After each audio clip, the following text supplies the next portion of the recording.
নেতাজির জন্মজয়ন্তী উপলক্ষে ম্যারাথন দৌড় প্রতিযোগিতা অনুষ্ঠিত হলো গাজলে। বৃহস্পতিবার সকালে ম্যারাথন দৌড় প্রতিযোগিতার আয়োজন করে গাজলের উত্তর আলাল ময়না আর্য সূত্র ক্লাব। কদুবাড়ি মোড় থেকে জাতীয় সড়ক দিয়ে ময়না পর্যন্ত প্রায় 15 কিলোমিটার ম্যারাথন দৌড় প্রতিযোগিতা অনুষ্ঠিত হয় এদিন।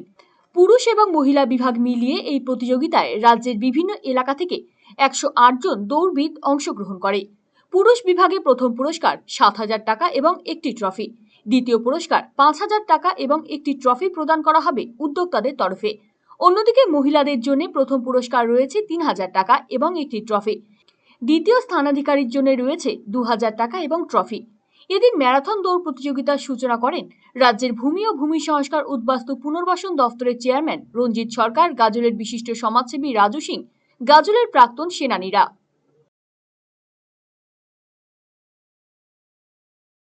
উদ্দেশ্যে বলে হচ্ছে আপনারা সবাই সাদা দাগের বাইরে যান, ক্লিয়ার করুন, রাস্তাটা ক্লিয়ার করুন।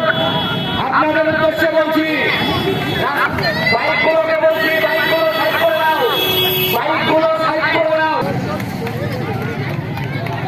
সকলকে বলবো হাততালি দিয়ে সহযোগিতা করার জন্য। আর একজন 66 নাম্বার যাত্রী নিয়ে আমাদের মধ্যে পৌঁছেছে।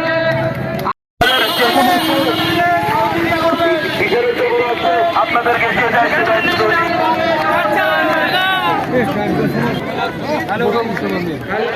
ইতিমধ্যেই মহিলা প্রতিযোগীর যিনি কোনো রকম যেন অসুবিধা না হয় আপনারা সকলেই দেখবেন। সাদা দাগের ভেতর তাদের যেন কোনো রকম কোনো অসুবিধা না আসবে, তো সবাই তো দেখতে পাবেন এখান থেকে।